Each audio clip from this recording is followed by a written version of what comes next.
Assalamualaikum warahmatullahi wabarakatuh. Perkenalkan, nama saya Iralan Billy Putra Pratama. Saya dari Prodi Manajemen NIM 240400176.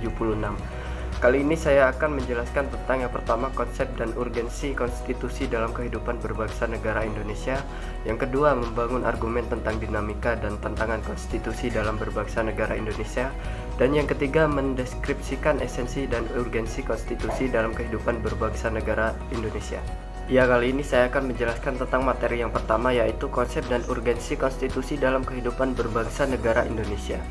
Istilah konstitusi dapat dikenal dalam sejumlah bahasa, seperti bahasa Latin atau Italia, Belanda, Inggris, maupun Perancis. Constitution atau bahasa Perancis berarti membentuk atau pembentukan. Yang dimaksud dengan membentuk di sini adalah membentuk suatu negara. Konstitusi mengandung permulaan dari segala peraturan mengenai suatu negara, atau dengan kata lain bahwa konstitusi mengandung permulaan dari segala peraturan mengenai negara yang dikemukakan oleh Projo Dikoro tahun 1970. Pembentukan suatu negara atau menyusun dan menyatakan suatu negara yang dikemukakan oleh Lubis tahun 1976, dan sebagai peraturan dasar mengenai pembentukan negara yang dikemukakan oleh Mahfud MD tahun 2001. Konstitusi memiliki istilah dan fungsi, yaitu yang pertama, konstitusi berfungsi sebagai landasan konstitusionalisme. Landasan konstitusionalisme adalah landasan berdasarkan konstitusi, baik konstitusi dalam arti luas maupun konstitusi dalam arti sempit. Konstitusi dalam arti luas meliputi undang-undang dasar, undang-undang organik, pengaturan perundang-undangan lain, dan konvensi. Konstitusi dalam arti sempit berupa undang-undang dasar yang dikemukakan oleh Astim Rianto tahun 2009. Yang kedua, konstitusi berfungsi untuk membatasi kekuasaan pemerintah sedemikian rupa sehingga penyelenggaraan kekuasaan tidak bersifat sewenang-wenang. Dengan demikian, diharapkan hak-hak warga negara akan lebih terlindungi.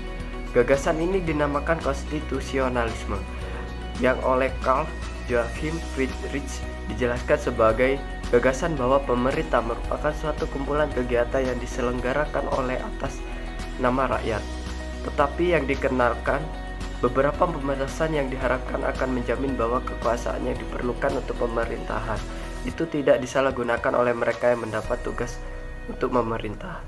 Taib dan Hamidi tahun 1999. Tentang materi yang kedua, yaitu membangun argumen tentang dinamika dan tantangan konstitusi dalam kehidupan berbangsa negara Indonesia. Melihat kembali perjalanan sejarah Indonesia merdeka, ternyata sudah terjadi banyak dinamika ketatanegaraan seiring berubahnya konstitusi atau UUD yang diberlakukan. Setelah ditetapkan satu hari setelah proklamasi kemerdekaan, UUD NKRI 1945 mulai berlaku sebagai hukum dasar yang mengatur kehidupan ketatanegaraan Indonesia dengan segala keterbatasannya. Mengapa demikian? Bapak Soekarno sejak awal telah mengatakan bahwa UUD 1945 merupakan UUD kilat yang akan terus disempurnakan pada era yang akan datang. Ada beberapa dinamika konstitusi yang terjadi di Indonesia adalah sebagai berikut. UUD NKRI 1945 atau masa kemerdekaan, yaitu masa berlakunya 18 Agustus 1945 sampai dengan Agustus 1950, dengan catatan mulai 27 Desember 1949 sampai dengan 17 Agustus hanya berlaku di wilayah Republik Indonesia Proklamasi. Konstitusi RIS 1949 yang berlaku 27 Desember 1949 sampai dengan 17 Agustus 1950.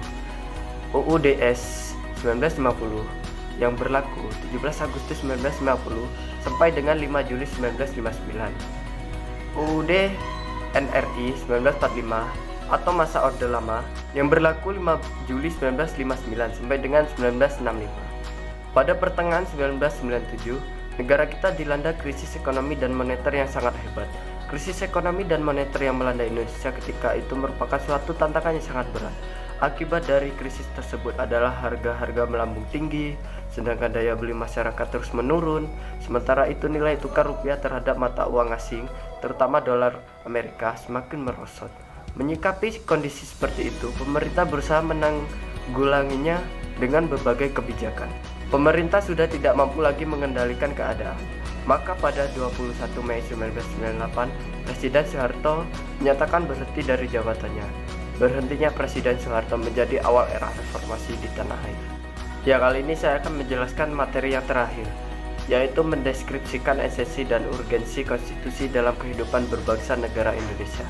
Seperti telah dikemukakan sebelumnya, asal konstitusi dalam bahasa Prancis adalah constitution, yang berarti membentuk atau pembentukan. Yang dimaksud dengan membentuk di sini adalah membentuk suatu negara.